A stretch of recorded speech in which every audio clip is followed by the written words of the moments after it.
There he is. Okay, there you go. Hello, Facebook.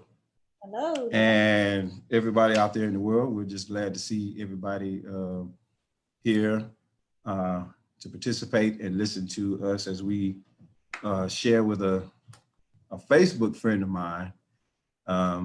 Met him through a friend online, never met him personally, but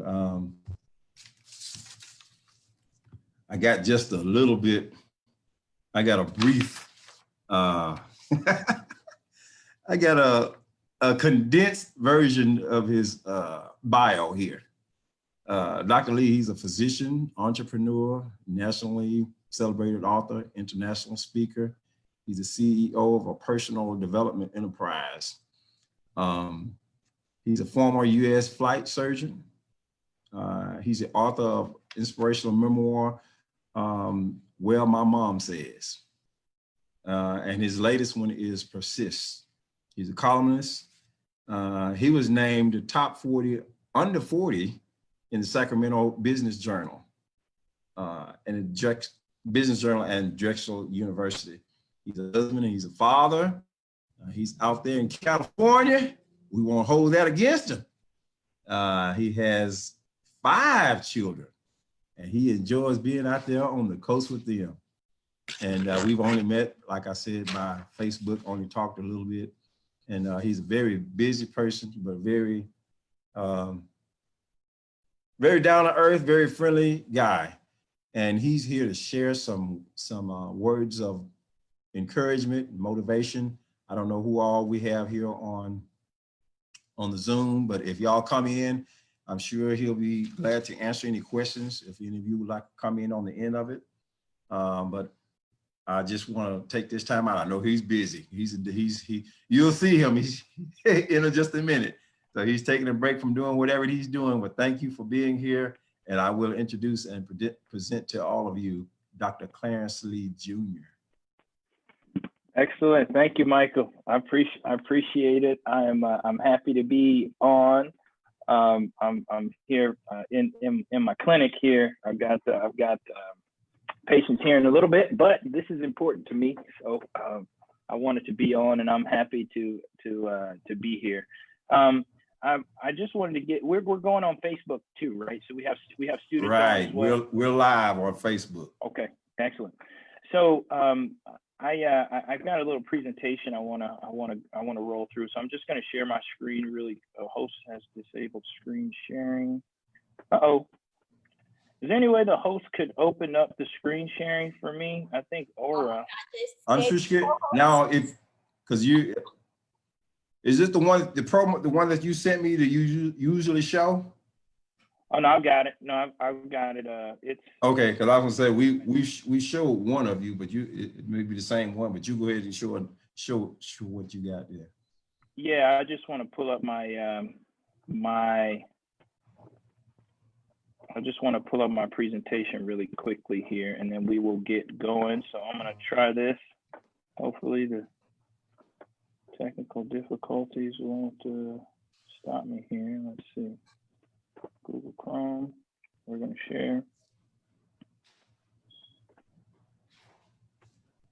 And if I can't get my presentation pulled up, that's completely fine. I'll go without the slides. I don't necessarily need them, but I had wanted to have them. So let's see.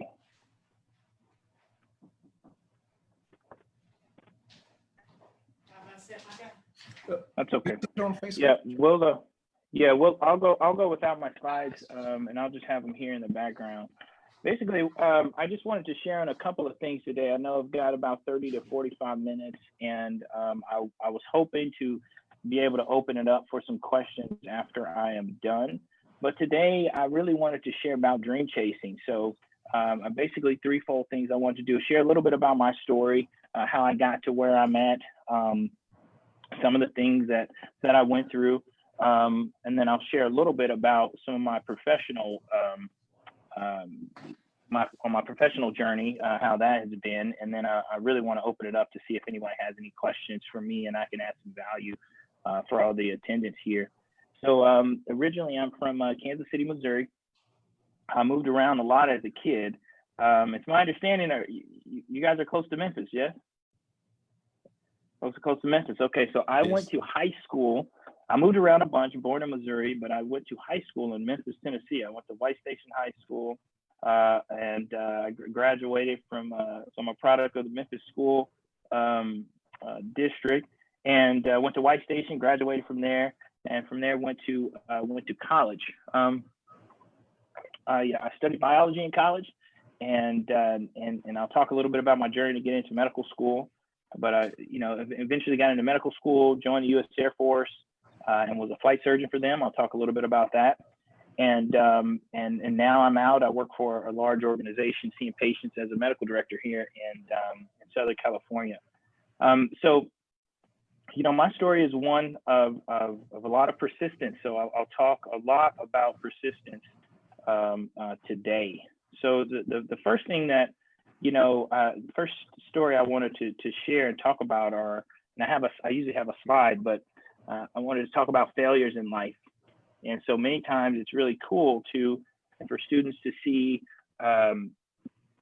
really cool person, got a lot of accolades, you've accomplished this, you have this degree, you've done that. But a lot of people do not highlight their failures. And for me, my failures are actually what have made me. It's the one that has kind of shaped my mindset and has given me the edge, I feel. And so one of the stories I like to share is the first time I told someone in my family I wanted to be a doctor, I was laughed at. And so I came from a place where there weren't any physicians in my family. No one had graduated from a four-year university. I was the first one for that. So it was almost comical for me to have this dream to become a physician. I had no idea how I was going to do it. No one had did it. And so the 4th of July is really big in my family. We just kind of had the 4th of July. And my grandma would have everybody line up, and she'd ask us, well, what do you want to do when you grow up, right? And so everybody would go down the line, and each person said what they wanted to be. And so a lot of my cousins were like, oh, I want to be Michael Jackson. I want to be like Diana Ross. I want to be like Kobe Bryant or Michael Jordan. And they go down the line, and everybody's, okay, yeah, that's great. And as soon as they get to me, I just can't wait. I'm like, oh my gosh, I can't wait to tell everybody what I want to do. And I said, I want to be a doctor. I'm going to be a doctor. And my uncle was off to the side, and he had, and this is the point I really want folks to get. He had tolerated all of the other dreams, every other dream. You want to be the next Michael Jackson. Do you know how unlikely it is for you to be the next Michael Jackson? But he had tolerated that. Statistically, that was a harder dream than my dream. And so, but by the time that he got to me, when I said I wanted to be a doctor, he had it. He couldn't take it anymore. And he goes, hold on now. Boy, you ain't gonna be no doctor.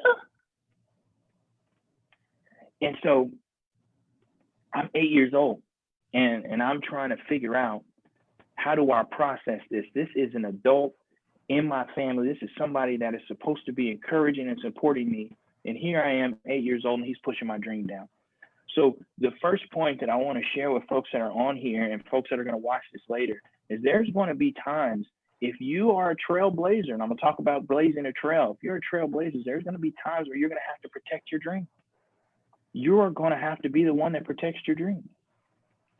You might have to stand by yourself.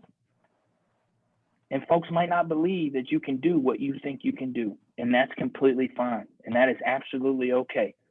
And I feel in my heart of hearts that, God gives each one of us a vision. He doesn't give it to the next person. So the next person might not be able to see it. And that is okay. If he's given it to you and it's clear in your brain, you can articulate that to people, but be ready, because everyone's not always going to support what you say. So my journey to medical school was one that was not easy. It took me 5 years to get into medical school. I had to apply over 500 times. I basically applied to every medical school in the USA for 5 years. This is my next point. At about the 3-year mark, I started to question if what I wanted was even possible. I started to, my faith was kind of wavering a little bit. Is this going to happen for me? And I started to look to the side and look for, a plan B. Now, many people, they will give you advice in life, very practical advice. You need to have a plan B. What if that doesn't work? And it's really very practical. But what I have found in my life is that plan B will present itself to you on a platter. It will present plan B, something that is less than what you want, less than the vision God's given you, will present itself on a platter for you. And then you will have to make a choice. Am I going to be okay with plan B for the rest of my life? Or am I going to double down and believe what I know the vision that's been given to me? And so year 3, I start looking to the side. I say, well, medical school might not happen for me. Now remember, I'm the first college graduate in my family. So I'm sleeping at home on my mom's couch, and I'm 20 something, and I'm supposed to be the success. And I'm 3 years in telling people I'm supposed to be a doctor, and it hasn't happened for me. So what do I do? So I start looking to the side. I said, well, medical school might not work for me. Maybe optometry school could work. I like glasses. I wear contacts. Maybe I can do that. I start applying optometry school. I get accepted onto a wait list. I get a call from the school. They said, hey, Clarence, look, we want you. We're going to put you on a wait list. We just got to know, if we give you this spot, are you going to take it? And in that moment, in my mind, I said, wow, is plan B going to be good enough for the rest of my life? If I choose optometry right now, I'm going to do this. Medical school is going away. That's gone. Is it good enough for the rest of my life? And I told my mom, and I talk about my upbringing, but my parents divorced when I was 5. So my mom was pretty much the only kind of inspiration and encouragement I had. So I went to my mom. I said, well, Mom, I just got accepted in optometry school, but I'm going to medical school. And she started crying, right? Because it was a turning point in my life where I had to make a decision. I turned down the opportunity to become an optometrist just to apply to medical school again. There was no guarantee for me. And as some say, God so had it, the next year I get accepted into a post-bac program. I do well in that post-bac program. I matriculate into medical school after that. And that was the 5th year. Okay, so sometimes in your life, you're gonna have to double down and take the harder road. It has been my experience. I can only speak from my experience. God gives you a vision. Most of the time, it is the harder route. And you have to be okay with that. And you have to understand, in my life, in my experience, that's how God has worked with me. And so plan B, I put to the side for my plan A. And it ended up working out for me. Now, my failures did not stop there. Okay, so I'm going to run through a quick list, and then we're going to keep going. When I got into medical school, I failed rotations. I had to take entire rotations over. We're talking 6 to 8 weeks. Had to take them over. When I started taking my board exams, I failed my board exam the first time. I had to take my board exam over. So when the track for me, I ran into a lot of obstacles. And so I just want to encourage people, if you are trying to do something that no one else has done in your family, no one else has done in your circle, it is going to be difficult for you.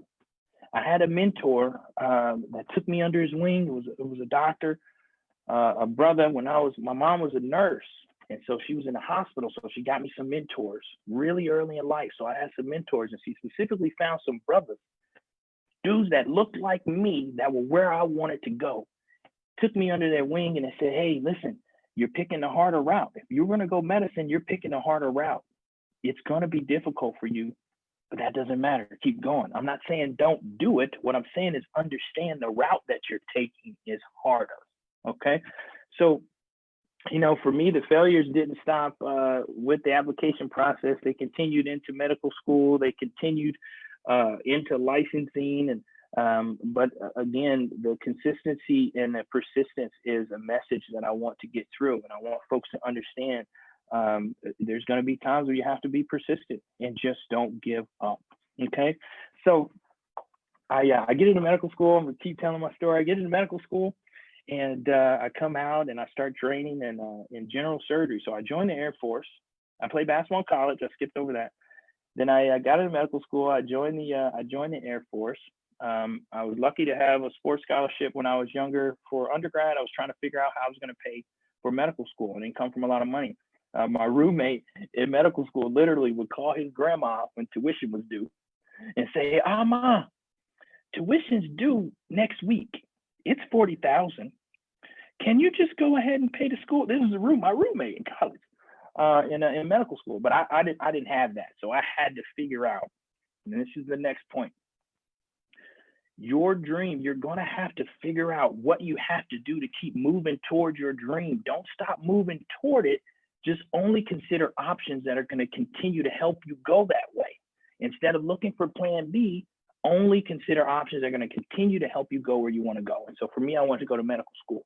I knew I had to figure out how to pay for it. I had a child at the time. What am I going to do? How am I going to make this work? I started looking at scholarships for the Air Force. I joined the Air Force. Okay. So this was an option for me. They were able to pay me while I was in school, pay for my school, and allow me to be a full-time student where I could still provide for my daughter, which was very important to me. And so the next point is, once you have that vision, only consider options that are going to help you go there. It might not be a straight line. So if somebody presents you with an option that's going to be off track or not exactly where you want to go, I would call that a distraction. Okay, so, and I know we got some church folks on here, but the devil and Satan works in distractions. Okay, he's going to work in distractions. If you don't understand what a distraction is, you might think and look at it as an opportunity. Oh, this is a good opportunity. It's a distraction. Okay, and so for me, I was like, okay, let me stay on my path. So I joined the Air Force. So after medical school, I wanted to do surgery. So I trained in surgery right after medical school, went into the general surgery program. And let me back up a little bit. I was the only African-American male in the biology department, in the biology department as a major when I was an undergrad. Only Black male. In medical school, I was one of 2 Black males in a class of 255 in Philadelphia. Philadelphia is a city of brotherly love. It's a lot of Black folks in Philly. And so I'm trying to figure out, how is it that you recruit? I'm from Missouri. I came from Memphis. Like, how you recruit me to come to Philadelphia? There's all kind of Black folks here in Philadelphia. Why y'all gotta come and get me? So the first year in medical school, and I'm backtracking just a little bit, but I don't want to miss this point. I get to the school, and I'm just not okay with there not being Black dudes there. I got to tell somebody something. So I go to the admissions office and I say, I don't know if y'all are doing a good job recruiting. I don't know what's going on, but I need to talk to somebody because we need to get more of us here. I know there's more. We need, how you got 255 is only 2 Black males in here. So listen to me on this. I go to the admissions office. They sit down, the dean, president, everybody there. Oh, Clarence, we want to make sure we hear you. We want to hear what you got to say. And so I start going on. Well, y'all need to do this. Nobody's in. Y'all didn't accept anybody. Y'all try to hold us back. And so they pull out the applicant demographics. Now watch me. They pull out the applicant demographics and they say, well, Clarence, only 4 Black males applied.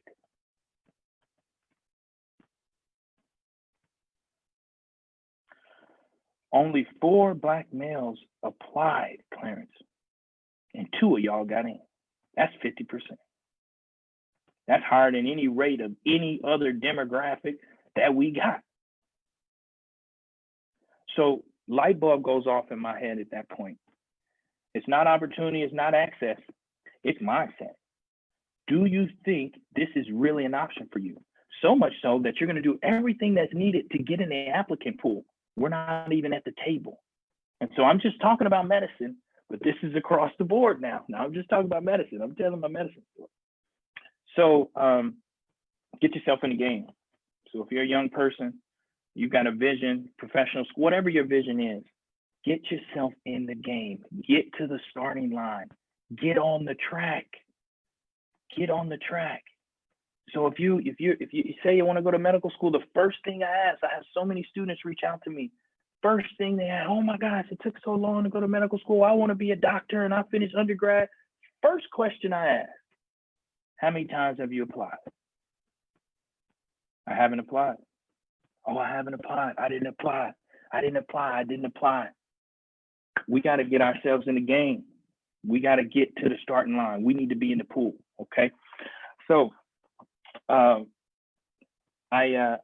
start general surgery, and I start to realize that I want to do this work of encouraging people, like what I'm doing now. I was working so hard in medicine and spending so many hours in the hospital. And, you know, I woke up one night, it's 3 a.m. I'm on an internal medicine rotation. I'm in the hospital. I've been up like 36 hours. And I'm like, what am I doing? The higher I go up, the less and less people look like me. It's like success is to surround myself by not my people. Is that the success? Like, no, I don't think that's success. So I said, well, I want to start doing some work. What can I do to start working on mindset? So I started a mentoring program at a local high school. So in Memphis, I lived in East Memphis. In Kansas City, I lived in the city. I'm from the hood, what they call the hood, okay, quote unquote. And so when I was in San Antonio, I wasn't from San Antonio. I said, tell me where the worst part of town is. I want to go do work over there. It just happens to be a black side of town. Where's the worst part of town? Okay, I want to go over there and start doing work. So I started a mentoring program, and started working with a small group of students. Word started getting around, oh, there's this doctor that's coming in, he's doing this. And I started getting asked to speak, and things just kind of blossomed from there with the work that I do. So it's led me to grow a large speaking business and travel all over the place, and I speak and I do this in addition to practicing medicine, but this is my passion work. Now, in the Air Force, and I want to tell this story too, and let me see, I think we're doing okay with time. I'm a year into general surgery, and I start thinking to myself, hey, I don't know if this is for me. Now, I went all this way, and I said, man, I don't think I want to do surgery anymore. This lifestyle is crazy. Like, I can't see my daughter. I just got engaged. I was like, I need to start focusing on more lifestyle. So I went to my commander and I said, hey, I'm not doing this, man. I got to do something else. And so luckily for me, they were recruiting for what's called a flight surgeon in the Air Force. And so my point with this is, as you pursue your dream, you don't always have the path lined out right for you. You may not know A, B, C, D, E. You might not know all the steps, but as you walk and as you follow, things are going to, opportunities will present themselves, right? And so I had the opportunity to become a flight surgeon. So they came in and recruit, and they said, hey, you want to learn how to fly a jet? I was like, yeah, well, yeah, fly a jet. Yeah, I can do that. And so I ended up becoming a flight surgeon, and I pulled out a general surgery residency. I went to train at the School of Aerospace Medicine for the Air Force and become a flight surgeon. So flight surgeon is a doctor who specializes in aerospace medicine. So that's anything that has to do with the plane. So pilots, anybody that's on that aircraft, those were my patients. And so in the Air Force's infinite wisdom, they taught the doctor to fly. So for me to do my job appropriately, I need to know my patient's work environment. So I need to know how to fly. So they taught me how to fly. In my presentation, I had pictures of me with jets and stuff. I was going, man, we got to work on that next time. But so I was a flight surgeon, and you know, and being in that flight suit and being an officer in the military, and it continues. But I was the only Black flight surgeon on my entire base. And so in the military, you have the enlisted and you have the officer side. And so you got officers, which are more in like leadership role, and then you have folks that are enlisted, which get trained. They get trained a little different. Well, the officers have the most rank on the base.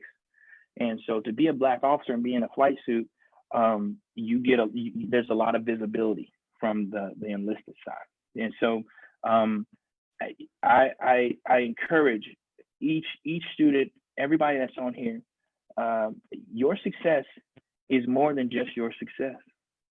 So you doing well is more than just you doing well, because people see you. And just seeing you, just seeing me put into the mind of a young airman, he can be an officer and a flight surgeon too, just seeing me, just like that. So no one can convince him that it's not possible because he's looking at it. And that's why doing this work that I do is important to me, because I want young folks to see. And it's not like, oh, look at me, I'm awesome and whatever. It has nothing to do with that. It's more of igniting inside of an individual what is truly possible for you. I want to ignite that fire. And so if me going after my dreams and believing in my vision ignites one in you, that's what I want to do with my life. Okay, so I become a flight surgeon, and I serve. I did about 10 years, and I've been out for about 4 years now, and I have been practicing medicine and continuing to do this sort of encouraging work. So written a few books, and he talked a little bit about some of the things I do. But my last point, and I want to open up for questions if we can. My last point is, as I came through, you heard a little bit of my story, but as I came through, I had some key people in my life that were able to encourage me and that were able to help me to support my dream.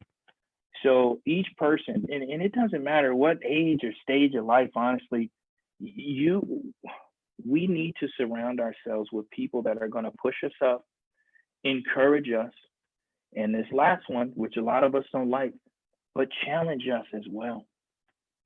You have to surround yourself with people that are going to encourage you, push you up, but then challenge you. So if you're not performing how we know, or a person knows that you can perform, you have enough relationship and you've given that person enough permission in your life where they can speak to that and that you can grow because of the relationship. So I was just lucky to have folks when I got in the Air Force that were that way for me.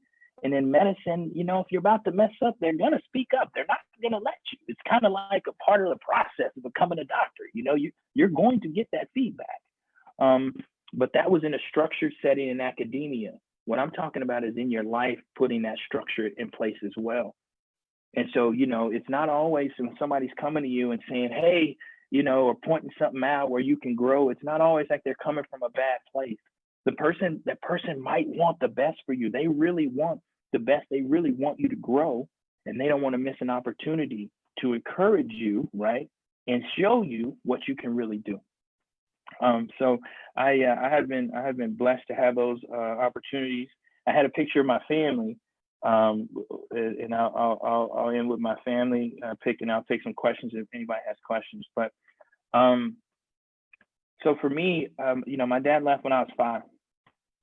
I grew up with just my mom. A lot of pain was associated with that, and I wanted to be the type of father that was present, and I wanted to show a different type of relationship than what I saw. And so for me, for now, where I'm at right now, my family is a huge a part of my life, and they're my why. They are absolutely my why. So when people ask, well, why are you so driven, and why are you doing so much? You're already a doctor, and why do you go and speak, and why are you writing books, and why are you shooting all these videos online? You doing too much, And I try to explain. One, I say, well, I got 5 kids, so I got to get it. Okay, I got college coming up and private school and all this other stuff. So one, but on the other hand, also my role as a father and my role in the house is really important to me. And so I drive and I try to push myself to the limits too, because when I get ready to turn around, and this is the last piece, when I get ready to turn around and I tell my kid, well, you can do whatever you want to do, I want them to look at my life and say, well, you know what? He ain't playing. He's serious. Look what he's doing. He's living his dream. So it's not going to be some, advice that everybody tells me, I want to be the first example of that. And so I think we all can do that for the next generation. That's what I'm trying to do. So I hope that I've added some value today. I hope I've stirred something in somebody, or either confirmation about you and where you're at on your journey. If I can answer any questions, I'll be happy to. I can't really see on the back end of Facebook, but I know there's a chat on the Zoom. If anybody has a question, if you want to chime in, I'd be more than happy to answer some questions.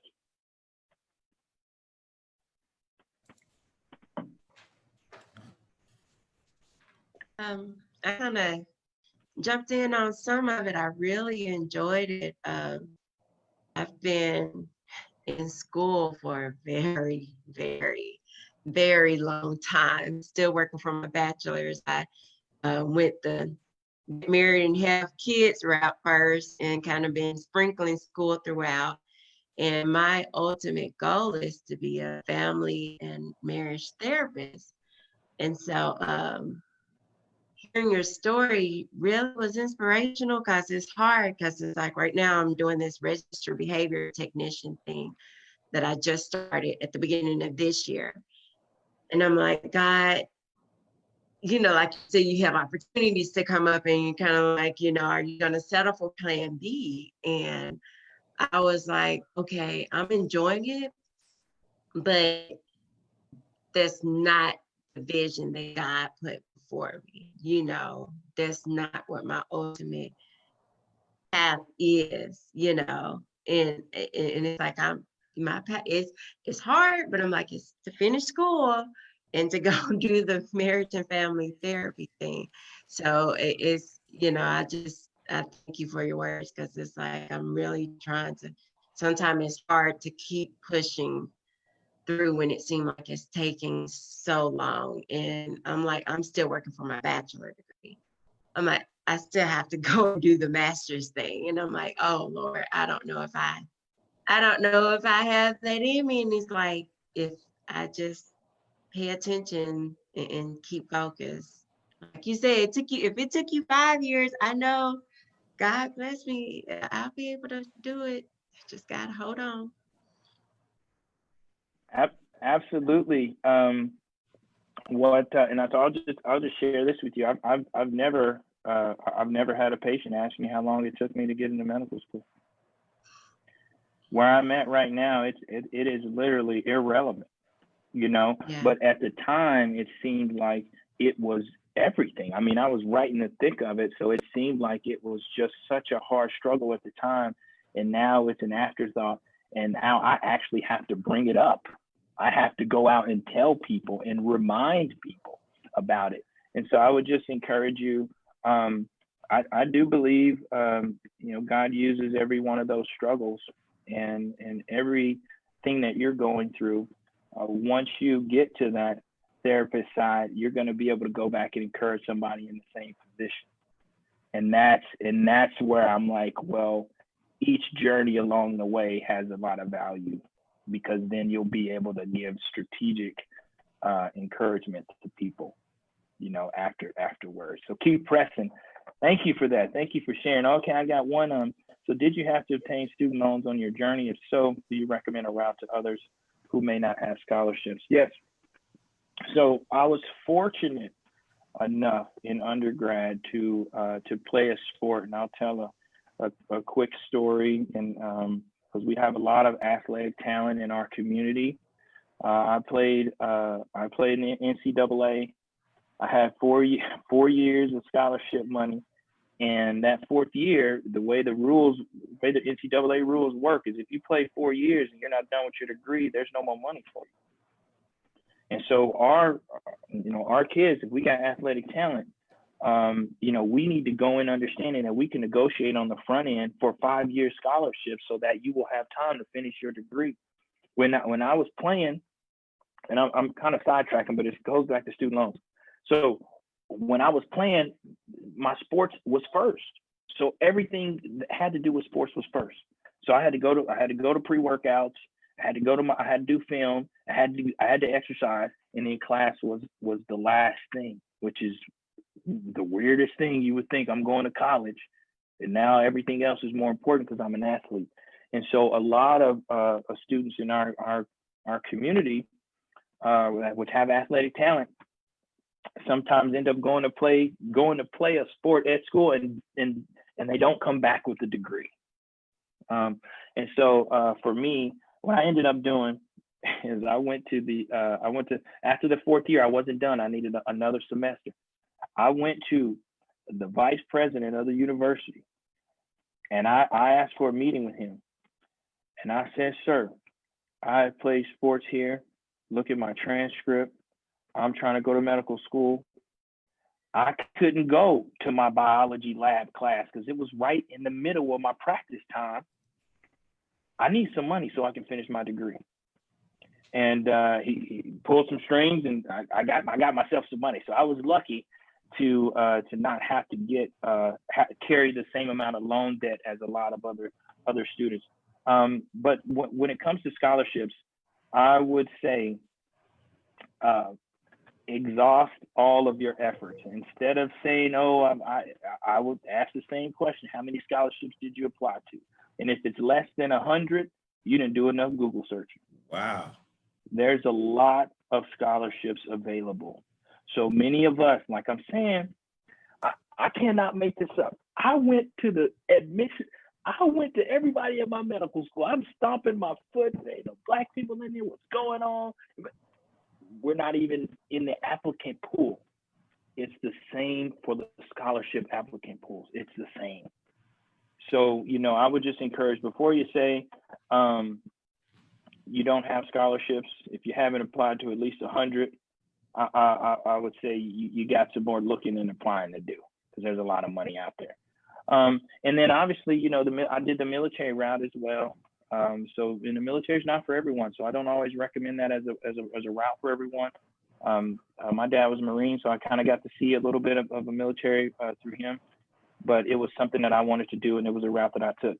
It's not for everyone. I mean, I deployed 5 times when I was active duty. I had to go to war 5 times. I got combat flight hours. So I had to sacrifice a lot. So the military is not for everyone, but it was something that was successful for me. It's a great question. I'm wishing that I had someone like you. I'm a little older, so I would say I wish you had been there, but you were probably still in high school at that time. But, I came to Memphis as an aspiring dentist. That's why I came to Memphis, to go to dental school. And then, I got married, had kids. I started working as a lab tech. And I worked there 23 years, and eventually I just kind of let it go. And I held in there for a very, very, very long time. And when you said you did all those applying, I only applied to one school that was here in Memphis. And I knew the dean so well, he called me and told me, Michael, we don't accept, we've changed our deadlines for applications. And see, with my being from Arkansas, I get accepted as residents here in Tennessee. And it had changed. It was something about the Clinton administration. I forgot what it was, but they had changed their acceptance of 30 people from Arkansas to 5. And they already had that 5 accepted that year I applied. And also the 5 the next year, because there were 5 that were holding, that waived a seat for another year. So it was like a 2-year hold. I let that discourage me. I said, well, maybe it's just not meant to be. All this that I'm doing, and I'm listening to you with all this persevering, the 500 applications, the 5 years of applying to medical school, filling out 100 applications. And that's something I don't like, paperwork anyway. So I felt I've done 25, but you said 100 applications. So, I mean, it just shows that the persistence, like you were saying, and this, man, you have an awesome testimony. And, I've been on here trying to just forward to different people. Now we'll be sharing this, all along. This won't be the only time this will be aired, but this is such an awesome testimony Doc. I mean, this is so awesome. And I know you're helping somebody else, but it was so encouraging even to me. So I'm going to shut up. And if anybody else has a question, and I don't know, you have to leave right at 2 or whatever. So you let us know. I'm doing okay. I got my, my PA. I'm here in the office, but my physician assistant's covering the floor. So I'm good for another 20 for sure. So I've got a couple questions here. This is, how aggressive should parents be in directing kids to choosing careers, or should they stay out of it? So so that's a really, really good question. And so I'll answer it in 2 ways. For me, a doctor was in my sight because my mom got mentors for me really early.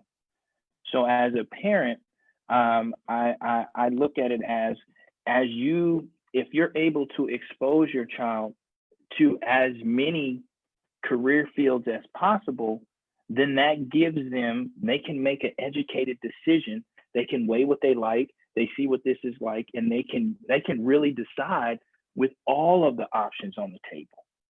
But many of our children don't have the mentorship, they don't have that in front of them. So even though you might tell them, yeah, you can be a doctor, without the mentor, especially somebody that looks like them that they see, it's not as tangible, it's not as real. So my encouragement to a parent would be, I wouldn't say, oh, you need to go and do this, you need to be this, you need to be that. I would just present it to the child. Because for me, it was a real option. But for so many other people, so many other kids, it wasn't really a real option. And I say, well, why was it such a clear option in my brain? Well, because I saw it really early, and my mom got mentors for me when I was really early. I scrubbed in for my first surgery at 17. I was 17, I was already in the OR. It was a Black surgeon who was the attending surgeon. He let me scrub in at 17. So the vision was vivid for me. I knew it. I knew it was a real possibility. So the first answer to that would be, make sure that the child has had the ability to see everything in mentor relationships in all of the fields, and then let the child go with where their God-given gifts are going to lead them. But at least let them know what's on the table. And that's all I would say. Just make sure it's on the table, because a lot of folks are taking it off of the table before they even get started. And so, what made you want to be a doctor? That's a great question. I get that a lot. And as one really specific incident that made me want to become a physician. So my mom, and I'll talk a little bit about my first book is all about my mom. So this is, well, my mom says I wrote my first book all about my mom. So she has a lot of black boys. Their mom she's everything. Okay. So mama was doing what mama does. I don't know how she worked this out. When she first became a nurse, I got to go to work with her and stay overnight. I don't know how look, mama's figured stuff out. Okay. So I'm sitting there at the hospital, sleeping there. And one night, one of the physicians comes in, and the physician is really upset. Like something didn't happen. Oh, and she worked in the NICU, so the neonatal intensive care unit. So the really, really small babies. Neonatologist comes in, she's upset about something. She gets in there, oh, this didn't happen, and she was visibly angry. And people started jumping, boom, boom, boom. Stuff started happening for the kid, boom, boom, boom. And it was the first example in my life where I had seen somebody be upset and do something good with it. So in my family, whenever people got angry, especially men, women too, but really men, when they got mad, it was like something bad was about to happen. Like it was not good. It was not a good thing. And so when I saw a physician able to be upset, channel that energy to something positive, and then become an advocate for a patient that had no other advocate, become a biggest advocate for them, I said, well, if I'm a physician, I'll have a platform to do something good. Like I'll have a platform to go to bat for somebody that may not have somebody at that level as an advocate. And so that was really the turning point for me, and said, yeah, this is something I wanted to do. I'll come in there, somebody's gonna say something. If I say something, something's about to happen. and I can use that voice for good, right? So I wanted that platform. So that's why I became a doctor, and that's how I practice medicine now. And you know, I'll say unfortunately, but in our healthcare system, I have to be the advocate many times for insurance companies to all. I am the advocate a lot, fighting to try to get what I think needs to be done for the patient. And so I'm able, because I do have the MD, because I am in a doctor role, because I do write the orders, I can go to bat and make some good things happen.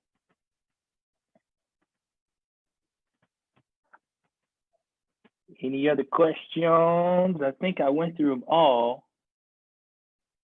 Recommend other scholars. Yep. Okay. Any other questions? I hope somebody got something today. But I'm here if any other questions. If not, you know, reach out. You can reach me. My website is ClarenceLeeJr.com. Just my name, ClarenceLeeJr.com. And I am at Dr. Clarence Lee Jr. So at Dr. Clarence Lee Jr. Jr. is Jr. On all the social media handles. So Instagram, Facebook, Twitter, YouTube. And you know, most of my content that I put out online is pure kind of self-empowering information. So I just like to share thoughts that empower people, and that's what I'm about. That's what my content is about.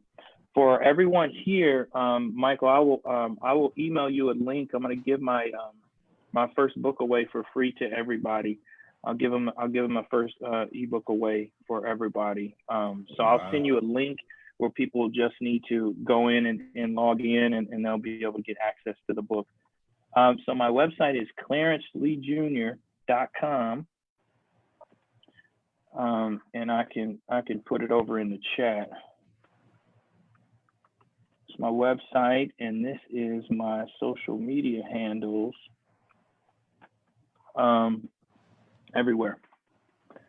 Okay, so yeah, so Mike, I'll follow up out there that I can't see. My wife she's saying, I put a question in there. I said, well, I can't see it on my page. So yeah, I can only see a bunch of shares going on here, but I can't see her question. She's upstairs, and I'm sorry. Hold on. What I do see one. I think I did miss one. It says, have you reached? Okay, yes. This is a good one. Have you reached your end goal?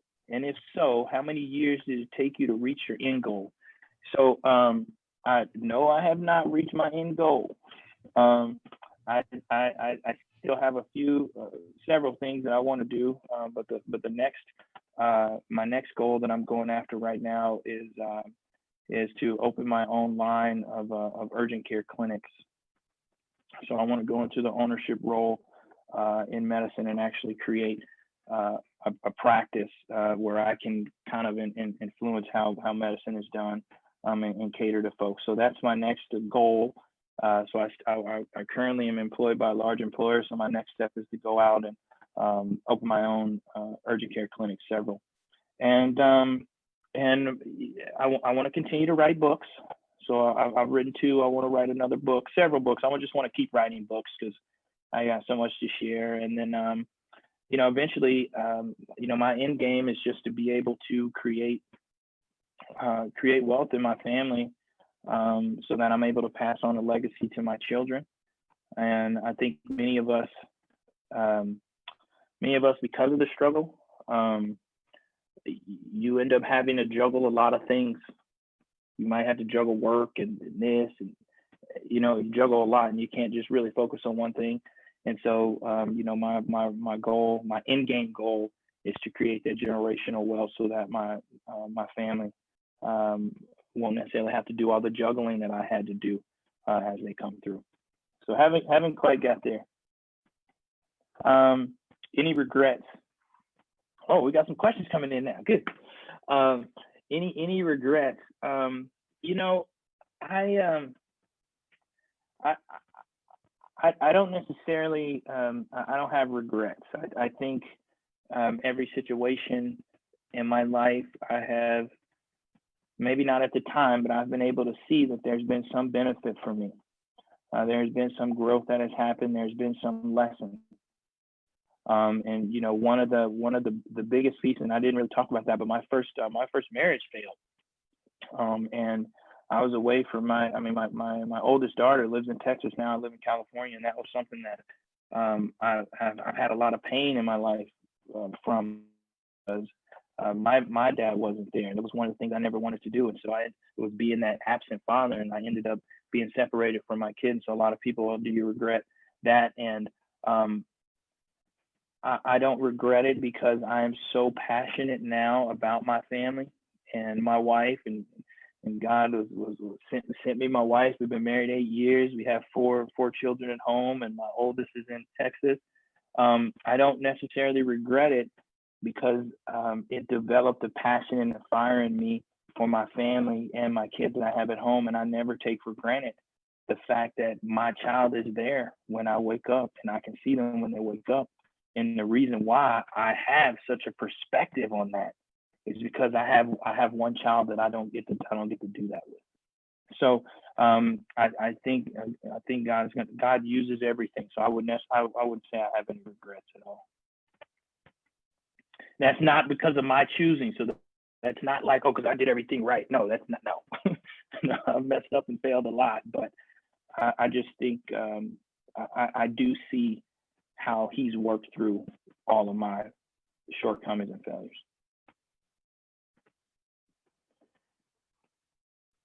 All right. Well, I hope I added some value, guys. This was good. I enjoyed it. I'm gonna hop into I'm gonna hop into my clinic today and go and try to do some good in the patient room now. But I appreciate you guys having me on. Michael, I appreciate the invitation.